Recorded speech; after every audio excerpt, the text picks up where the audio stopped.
আমরা ডেকে নিচ্ছি আমাদের দ্বিতীয় প্রতিযোগীকে। ইশিকা, কে আসছে? এবার আসছে মুহূর্ত সরকার। বগুড়া জেলা থেকে এসেছে মুহূর্ত সব ধরনের গান করতে চেষ্টা করে।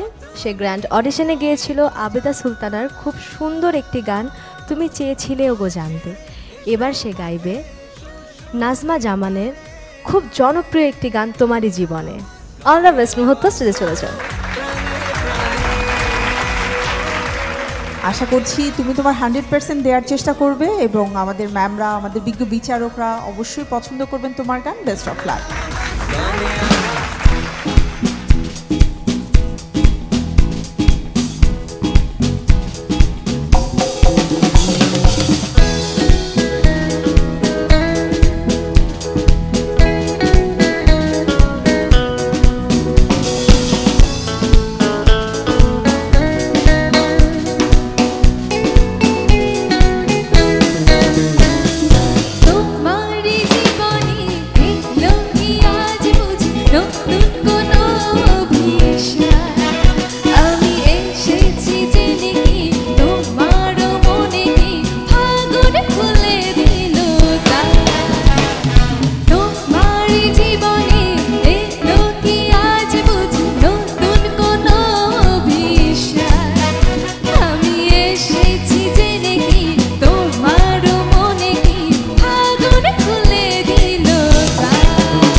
প্রথমে ইব্রা টিকো আপনার কাছ থেকে শুনবো।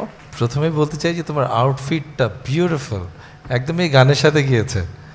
এত সুইট লাগছে, মানে তুমি নিজে গান করছিলে আর অনেক বেশি এনজয় করছিলে, এটা খুব ইম্পর্ট্যান্ট। হ্যাঁ, নিজের গান যদি নিজেই না এনজয় করতে পারি তাহলে তো আর শ্রোতা যারা শুনছে তারা এনজয় করতে পারবে না। আমার খুব ভালো লাগছিল দেখতে, আমি এনজয় করেছি।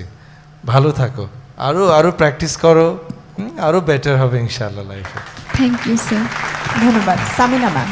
হ্যাঁ, ওর গলাটা খুব মিষ্টি লাগলো, আজকে আরও মিষ্টি লাগলো গলাটা। তোমাকে দেখতে সত্যি ভালো লাগছে একদম, আর তুমি খুব নাইসলি গানটা খুবই মানে একটা রেদমিক গান, আর তবে কিন্তু তার মধ্যে তোমার একটা মিষ্টি হাসি ছিল। খুব মিষ্টি হাসি করে তোমার মনে হচ্ছে যে কেউ অভিসারে মানে এসছে, এরকম একটা মিষ্টি। এবং লাস্টের চড়ায় অনেক চড়া ছিল, যার জন্য কিন্তু গানটা অনেক নিচে গাওয়া ছিল। তো তুমি আর একটু চড়ায় গিয়ে সেই চড়ার পার্টটা অনেকক্ষণ ধরে রেস্টটাও টেনে রাখলে, এটা খুবই ভালো ছিল।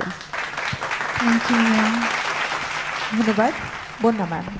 মুহূর্ত তোমার গানটা শুনে আমি নস্টালজিক হয়ে গেছিলাম, কারণ 60s-এ এই গানটা, তখন তো এত টেলিভিশন চ্যানেল ছিল না, এক বিটিভি ছিল, বিটিভি সবাই দেখতাম আমরা সন্ধ্যার পরে। নাজমা জামান আসলেই তখন সেই সময়কার প্রথম পপ আর্টিস্ট, হ্যাঁ, এবং ওর প্রেজেন্টেশন, ওর গাওয়া, ওর সাজগোজ সব কিছুই আমরা একদম গিলে খেতাম। তোমার গলাটা সুন্দর, আর তুমি খুব খুব লাইভলি গেয়েছো, এই জন্য ভালো লেগেছে, খুব লাইভলি, মানে এনজয় করেছো গাওয়াটা। তবে নাজমা জামানের গানটা আমার মনে হয় একটা ইউনিক ছিল ওই সময় প্রেজেন্টেশনটা ওর। তো ভালো, আরও প্র্যাকটিস করো, আরও ভালো হবে। এই ছোটো ছোটো জিনিসগুলো যদি আরও একটু মানে কি বলবো, আর একটু ইনভলভ হয়ে গাও, আরও ভালো হবে। ধন্যবাদ ম্যাম।